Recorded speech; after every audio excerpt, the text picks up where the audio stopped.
afternoon to you. Please go ahead with your contribution, caller. Good afternoon, Timothy. Yes, Mrs. Nancy Giles, good afternoon to you. Timothy, Happy New Year to you and Happy New Year to Kimani. I don't think that I have spoken to you for the year. This is my first call to NewsSpin for the year. Yes, that's the first encounter we're having. Thank you. Thank you so much. Okay. Timothy, honestly, I didn't really mean to call today with reference to what transpired. And I don't think I want to speak too much about what happened, except maybe from my point of view. Is even before I called you, I decided to go back and look at the tape again. I think sometimes I may not necessarily agree with your point of view in terms of what the leader of the opposition should have done or should not have done. We always say it's he who is in the hot seat knows it, right, Timothy? Yeah. And sometimes when you're in a particular situation, on hindsight, somebody on the outside looking in may have thought that this is the way you should have handled it. But at the spur of the moment, sometimes you have to do what you have to do. And so when I looked back at the tape again, just before I spoke to you, I just wanted to be sure that if it were me, the leader of the opposition, what choice I would have had. And so looking at the final words of Jeremiah after the Prime Minister said he yielded, all the J.K. Powell and everything else, etc., Jeremiah, who's the speaker, went into a tirade. And perhaps that's where I agree with Rick. The standing orders are very clear. I don't say that perhaps the Jeremiah being the speaker should not have cautioned the House to say, listen, this is the light I caught first, etc., etc. But to have gone in a tantrum, and for me that was really speaking down at the members, because you being the speaker does not mean that you're a school principal, that you have to speak down and discipline people, etc., etc. So for me, it was unnecessary, the way he was talking down, and it did not seem that he was talking to the members of Parliament. It felt like he was talking directly to the leader of the opposition, and that is very disrespectful. I find very, very disrespectful. But in any event, he went on to say that he's not going to tolerate it, and that he's the one in charge of this house, and when I'm sitting in this chair, I'm not going to tolerate anybody saying that they will not sit down, etc. And this cat and mouse game that we are playing, we cannot continue in this house. And then he said, this is my position, and this is how I'm going to deal with it. And I looked at it slowly, Timothy, and he stopped, and he said nothing. He did not acknowledge the leader of the opposition to ensure that, okay, because the Prime Minister had yielded, give the go-ahead to the leader of the opposition to make his presentation. Nor did he go back to the Prime Minister. But for me, the role of the Speaker would have been, after you've given your tirade or responses, whatever it is you were saying, the least, if you were going to allow the leader of the opposition to speak, is to say, you can go ahead and speak, leader of the opposition. He never did that. He just sat down. As a matter of fact, he did not even turn off his mic. Because if you look at the tape, his mic was still on. And you cannot speak when the speaker's mic is on. So in my mind, I don't think the leader of the opposition had any other choice, because since he was not going to be allowed to speak, but to stand up and to say that this is really unfair. And here's what it is. The Prime Minister laid a bill to borrow $42 million, or approximately about $100 million. And the money, he said, was a policy-based loan. And I wrote it down very, very clearly. He said that this was a policy-based loan. And I want St. Lucians to listen to me, you know. UWP as well, because I'm a member of the UWP. You see, sometimes, Timothy, when we say certain things and we are deliberately misleading or lying to the public, sometimes when the truth comes out, we don't even realize what we are doing because the truth comes out.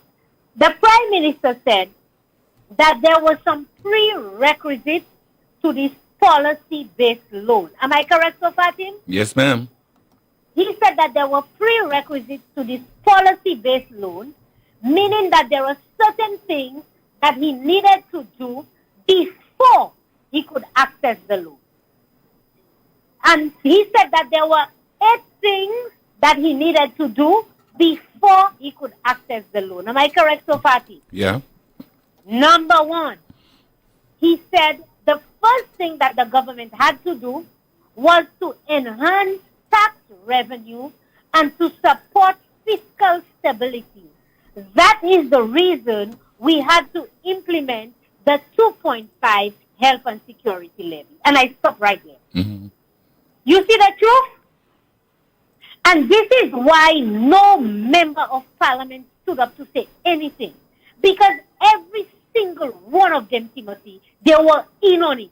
They knew very well from last year when they came out with that 2.5 levy that it was never about health and security. It was always about them enhancing tax revenue and collecting more money on the poor people of St. Lucia.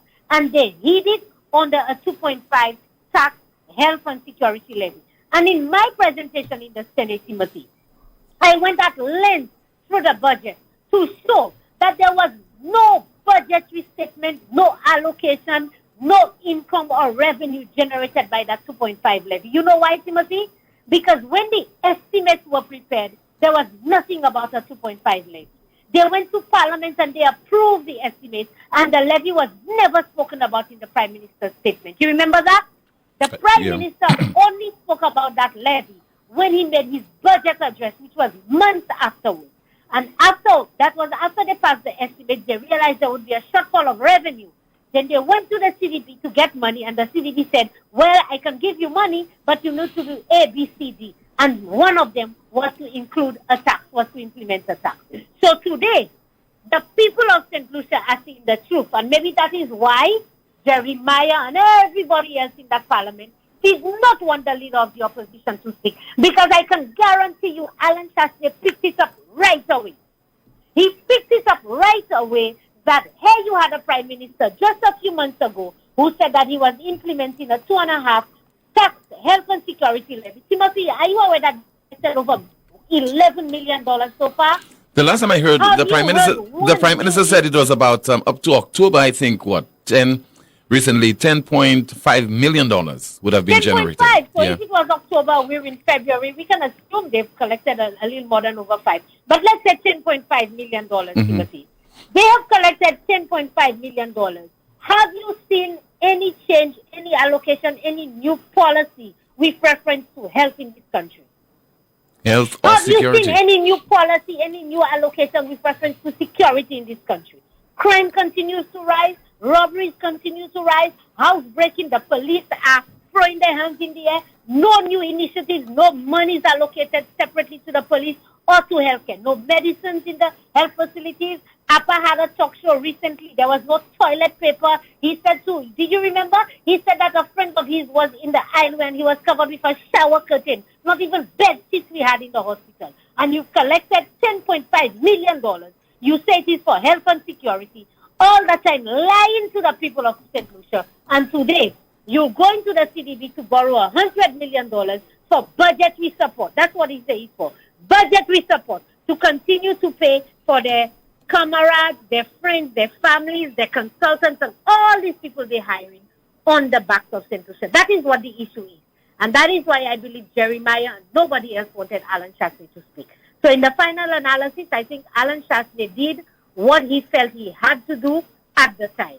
He was not going to be allowed to speak. He was denied speaking, and so it made no sense for him to remain in the parliament. But Alan Shastley will speak, Timothy. I want to say to the people of St. Lucia, he will speak. He will not be silent, because 39,000 people voted for Alan Shastley and the United Workers' Party, and they will not be denied. Thank you very much. Thank you so much for calling. Just heard there from Mrs. Nancy Charles of the opposition United Workers' Party. Still to come, we'll be hearing from a representative